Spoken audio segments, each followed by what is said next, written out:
భారతదేశపు మహాగ్రంథాలు, కావ్యాల సంపూర్ణ సంకలనం. సబ్స్క్రైబ్ చేయండి తిలక్.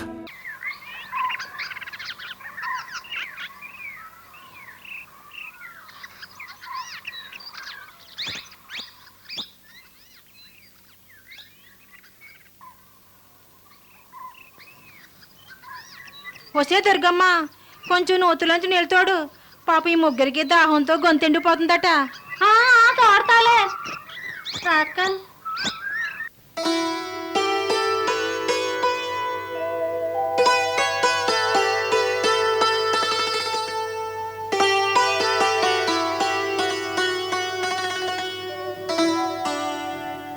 చాలా దూరం నుంచి వచ్చినట్టున్నావు, అలా కూకొని సార్ తీర్చుకో.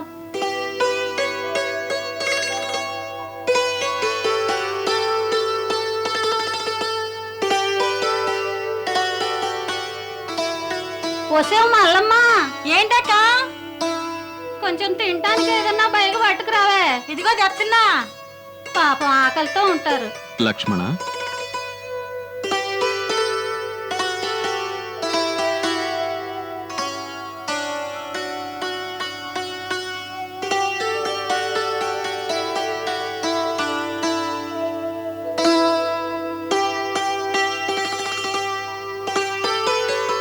సోదరి, ఇంకొంచెం నీళ్ళు ఇవ్వండి.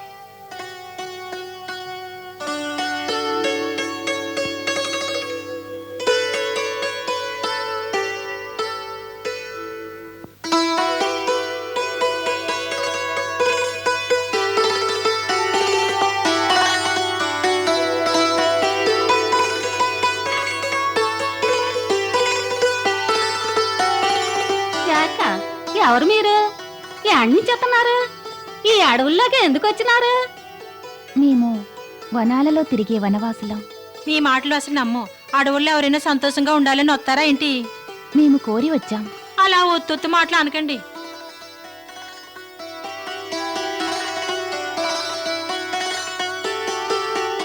అవును, ఓ మాట చెప్పండి, వాళ్ళిద్దరు ఎవరు? చరణాల చెంత కూర్చున్నవారు మా మరిది గారు, చేతిలో ధనుస్సున్నవారు ఆ నువ్వు కట్టుకున్నాయన అంతేనా? ఆయన పేరేటి పిల్ల? పేరు ఆ కట్టుకున్నోడి పేరు ఏ పిల్లైనా చెప్తాదేంటి? నీ పేరేంటో చెప్పు. పోనీ మీ మరిది పేరు చెప్పు. మా నామం సీత, మా మరిది గారు లక్ష్మణుడు. లక్ష్మణ, సీత. అయితే మీరు రాములోరా? సీతారామ లక్ష్మణులు మా గూడెంలోనా? అయితే మీరేనా సీతారామ లక్ష్మణులు? ఆ మహారాజు అడవులు కంపింది మిమ్మల్ని. సీత రాములు, ఓరు దేవుడా, ఎంత గౌరవమైనోళ్ళు వీళ్ళ తల్లిదండ్రులు పువ్వుల్లాంటి కొడుకుల్ని కోడల్ని అడవులకు పంపారు. లేదు సోదరి, మేము స్వయంగా మా ఇచ్చతోనే వనాలకు వచ్చాం. ఎవరు కావాలని వనాలకి రారు. ఇది విధి ఆడిస్తున్న ఆట మహారాజా. తమలాంటి వాళ్లే వనాల్లో కష్టాలు అనిపిస్తే మరి ఆ బొమ్మయ్య రాజభోగాలు ఎవరి కోసం ఇచ్చినట్టు? చెప్పులు లేని తమ పాదాలు సొత్తుంటే దుఃఖం ఆగడం లేదు. తమరు మహారాజులు. సీతమ్మ తల్లి, మేము తెలియక తప్పులు చేసి ఉంటే మమ్మల్ని మన్నించండి అమ్మా. తమరు సెలవిస్తే తమ పాదాల కింద మా చేతులు ఎట్టుకుంటూ మీ వెనకాలే వస్తాం. వద్దు సోదరా, మా గురించి దుఃఖించకండి. మాకు ఎలాంటి కష్టమూ లేదు. ఇక మాకు సెలవియండి. ఇంకా ఈ అడవుల్లో ఆడకపోతారు ప్రభు, ఈ గూడెంలోనే ఉండండి. లేదు సోదరా, మేము చిత్రకూటం వెళ్ళాలి. భరద్వాజ మహర్షి సూచించారు, ఆ స్థలమే మాకు ఉత్తమమని. దయచేసి అక్కడికి చేరుకునే మార్గం చెప్పండి చాలు. ఈ మాత్రం దానికి అంత పెద్ద మాటలు ఎందుకు ప్రభు? మేమందరం తమరి వెంటే తమరు సేవలు చేయడానికి వస్తాం. అక్కడ వాల్మీకి ముని ఆశ్రమం ఉంది. వారు అనుమతి తీసుకుని మీకోసం కుటీరం కట్టిస్తాం. మీకు సేవలు చేసే అదృష్టం కలిగింది, అదే మా భాగ్యం. రామా, నేడు మీ రాకతో ఈ వాల్మీకి కుటీరం పావనమైంది. మీ దివ్య తేజస్సు మా ఆశ్రమం అంతా ప్రకాశిస్తోంది. తమ సేవకునికి మహోన్నత స్థానాన్నిస్తున్నారు. ఇది తమరి విశేష గుణం. వాస్తవానికి మీ శ్రీచరణాల వరకు చేరుకోవడమే మా అదృష్టం. తమరి సన్నిధికి చేరినంతనే మనిషికి తన ఆత్మలో మిళితమైన భగవంతుని స్పర్శానుభూతి కలుగుతుంది. ఒక విషయం తెలుసా రామా, మాకెటువంటి అనుభూతి కలుగుతుందంటే భక్తుడి భగవంతుడి సమ్మేళనం జరుగుతున్నట్టుంది. భగవంతుడే స్వయంగా భక్తుడి చెంతకు వచ్చినట్టుగా ఉంది. మహాత్మా, తమరు కవులు. కవి తన కల్పనాశక్తితో తన భావనలకు అనుగుణంగా కొత్త సృష్టిని సృష్టించగలడు. కవులు అంతటి మేధావంతులు. ఒక పాషాణాన్ని కూడా సజీవం చెయ్యగలరు. ఒక సామాన్య మానవుణ్ణి భగవంతుడిగా రూపకల్పన చేసుకోవడం తమలాంటి వారికి కఠిన కార్యం కాదు. ఇది కల్పన కాదు రామా. ఏ మనిషి సాధనతో దైవత్వాన్ని గ్రహించి ఆత్మలో మిళితమై ఉన్న భగవత్ స్వరూపాన్ని దర్శించగలుగుతాడో అతను స్వయంగా భగవంతుడే అవుతాడు. ఇందులో దాగి ఉన్న గూఢ రహస్యాన్ని మీరే తెలియపరుస్తారు. ఇక తమన్ని గుర్తించినవాడు తమలో ఐక్యమైపోతాడు. హే మహాముని, మీ ప్రేమాభిమానాలకు హద్దులు లేవు. అణువణువునా తమరికి తమరు నమ్మిన భగవంతుడే గోచరిస్తున్నాడు. అందులకి మాలాంటి ఒక సాధారణ మానవుణ్ణి కూడా భగవంతుడిని కీర్తిస్తున్నారు. రామా, ఈనాటి వరకు తమరు గావించిన దైవ కార్యాలు తారకవధ, శివధనుర్భంగం, పరశురామ గర్వభంగం అన్నీ మా మనసులో చెరగని ముద్రలు వేసుకున్నాయి. తమరు సామాన్య మానవులు కారు, భగవత్ స్వరూపులు, సాక్షాత్తు కారణజన్ములు. ఈ ధరిత్రిపై దుష్ట శిక్షణకు శిష్ట రక్షణకు అవతరించిన పుణ్యపురుషులు తమరు. తమరే మా కావ్యనాయకులు రామా. వాస్తవానికి మేమెవరము, మేము ఏ కారణం కోసం జన్మించామో మాకెలా తెలుస్తుంది? ఇది తమలాంటి త్రికాలజ్ఞులే తెలుసుకోగలరు. మేము కేవలం మానవ మాతృలమనే నమ్ముతున్నాం. దశరథుల వారి పుత్రుణ్ణి, రామనామధేయుణ్ణి. ఈ సమయంలో మేము పితాశ్రీ ఆజ్ఞానుసారం మా అనుజుడు లక్ష్మణుడు పత్ని సీతాదేవితో 14 సంవత్సరముల వనవాసం చేయడానికొచ్చాం. మా నివాసం ఎలాంటి స్థలంలో ఉండాలంటే, మా నివాసం వల్ల ఏ తపస్వికి సిద్ధుడికి భంగం కలుగకూడదు. తమరు దయచేసి మాకలాంటి యోగ్యమైన స్థలాన్ని సూచిస్తే అక్కడ నివసిస్తూ మా వనవాసాన్ని కొనసాగిస్తాం. తమరు నివసించడానికి స్థలం నేను సూచించాలా? ముందు ఒక విషయం చెప్పండి. అసలు మీరు లేని స్థలం జగత్తులో ఉందా? ప్రభు, గూఢార్థాలతో మమ్మల్ని తిరస్కరించకండి. ఈ సేవకుడికి చిత్రకూటంలో ఒక స్థలాన్ని ఉపయోగించుకోవడానికి అనుమతినివ్వండి. అక్కడ మేమొక చిన్న కుటీరాన్ని నిర్మించుకుంటాం. వాస్తవానికి మీ కుటీరం ప్రతి భక్తుడి హృదయంలోనూ ఉంది. సంసారిగా అడుగుతున్నారు గనుక సూచిస్తున్నాను. మునిమాన్యులతో విరాజిల్లుతున్న ఈ చిత్రకూటంలోని మందాకిని నదీ తీరాన మీ కుటీరాన్ని నిర్మించుకోండి. పుణ్యనది మందాకిని గంగానదిలో ఒక ధార. వాస్తవానికి దానిని అత్రి మహర్షుల వారి ధర్మపత్ని సతీ అనసూయ తమ తపశ్శక్తితో నీలి పర్వతాల మీదకి తీసుకొచ్చారు. ఇక్కడ వనాలలో నివసించే ఆటవికులు మంచి స్నేహితులు, భక్తులు. వాళ్ళు రాజుగా మిమ్మల్ని ఎంతో ఆదరిస్తారు, మీ కుటీర నిర్మాణంలో సహకరిస్తారు. తమ ఆజ్ఞ.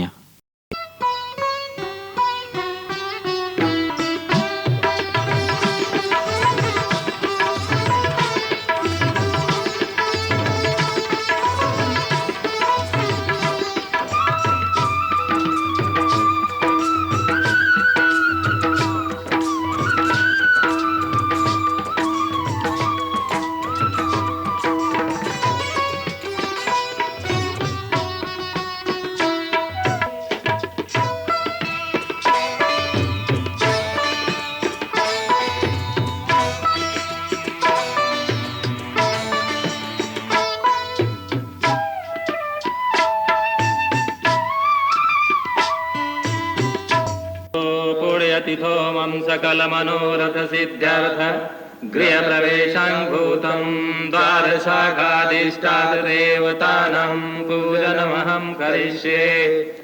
दक्षिणशाखायां गङ्गायै नमः स्वाहा, वामशाखायां यमुनायै नमः स्वाहा, ऊर्ध्वद्वारिश्रिये नमः स्वाहा, मध्ये देहल्यां वास्तुपुरुषाय नमः स्वाहा, दक्षिणे शङ्खनिधये नमः स्वाहा, वामे पद्मनिधये नमः स्वाहा, द्वारस्य चतुष्कोणे आग्नेयानि उद्योतक्रमे गणपते नमः स्वाहा। హే సూర్యవంశ శిరోమణి, వాస్తు యజ్ఞ ఆహుతి పూర్తయింది. నేడు ఆదివారం, రోహిణీ నక్షత్రం. వాస్తు శాంతికి శుభప్రదమైనది. సీతాదేవి లక్ష్మణులతో గౌరీ, గణపతి, మహేశ్వరులను ధ్యానించి తమరు పర్ణశాలలోనికి ప్రవేశించండి.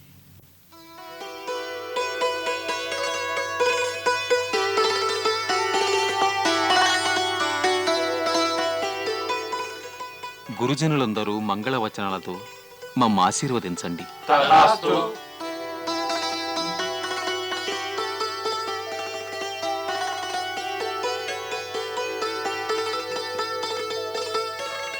ఓ వనదేవతల్లారా, వృక్షలతల్లారా, ఓ పవిత్ర మందాకిని, వన్యమృగాల్లారా, పశుపక్ష్యాదుల్లారా, దశరథపుత్రుడు రాముడు తన భార్యా సోదర సమేతుడై ఈ పర్ణశాలలోకి ప్రవేశిస్తున్నాడు. మీ కృప మాపై ఎల్లప్పుడూ ఉండాలి.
హే మాతా పవిత్ర జన్మభూమి, నేడు నీ చరణధూళితో మా పర్ణశాల పవిత్రమైంది. నేటి నుంచి ఇదే మా అయోధ్య, ఇదే మా కోసల దేశం. మాతా, మేమెక్కడ ఉన్నా మా హృదయాలలో నీ శీతల వాయువులు నిండాలి. మా ఈ శిరస్సు సదా నీ చరణాలలో దాగి ఉండాలి.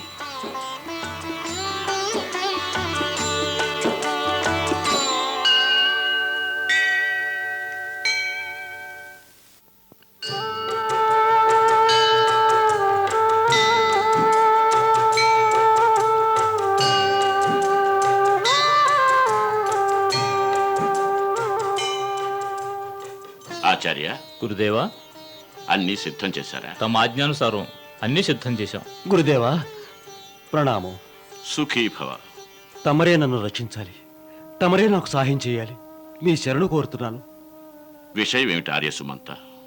ఎందుకింత దుఃఖిస్తున్నారు? ఎంతో ఆశతో రాముణ్ణి తిరిగి తీసుకువచ్చే బాధ్యత మాకు అప్పగించారు మహారాజు. పరాజయమే ఎదురైనది. మాకు తెలుసు మీరే విధంగా తిరిగి వస్తారని. గురుదేవా, మాత సీతాదేవినైనా తీసుకురాలేదు. రిక్తహస్తాలతో వచ్చాను. సుమంత, మీరు రిక్తహస్తాలతో రాలేదు. మీరు రథంలో రఘువంశ సత్యాన్ని, ధర్మాన్ని, వాగ్దానాలు నెరవేర్చే గౌరవాన్ని తీసుకొచ్చారు. ఒకవేళ రథం ఈ విధంగా రాకుంటే ధర్మచక్రం శాశ్వతంగా పాతాళానికి కూరుకుపోయేది. ఇక తమరు వెళ్ళండి సుమంత, మహారాజా వారిని కలవండి. లేదు గురుదేవా, మహారాజు గారి మొహం చూసే సాహసం నాకు లేదు. వారి కళ్ళు నిర్మానుష్యంగా ఉన్న రాజమార్గాల్ని చూస్తుంటాయి. వారి చెవులు రథధ్వని వినడానికి ఉత్సాహపడుతూ ఉంటాయి. నేను ఒంటరిగా రావడం చూసి వారు ఎంత వేదన చెందుతారో ఊహించుకుంటే భయంతో గుండెలు వణుకుతున్నాయి గురుదేవా. గురుదేవా, ఒకవేళ తమరు వెంట ఉంటే తమ జ్ఞానహితవు, మనశ్శాంతిని కలిగించే ఉపదేశ వాక్యాలు విని మహారాజా వారికి ఉపశమనం కలుగుతుంది. ఇది అయోధ్యకు ఆపత్ సమయం. గురుదేవా తామే దీనిని చక్కదిద్దగలరు. తమ వల్లనే సాధ్యమవుతుంది. వీటినెవరైనా ఎప్పటి వరకు ఎదిరించగలరు? పదండి సుమంత, మేము మీ వెంట వస్తాం. మహాభాగ్యం.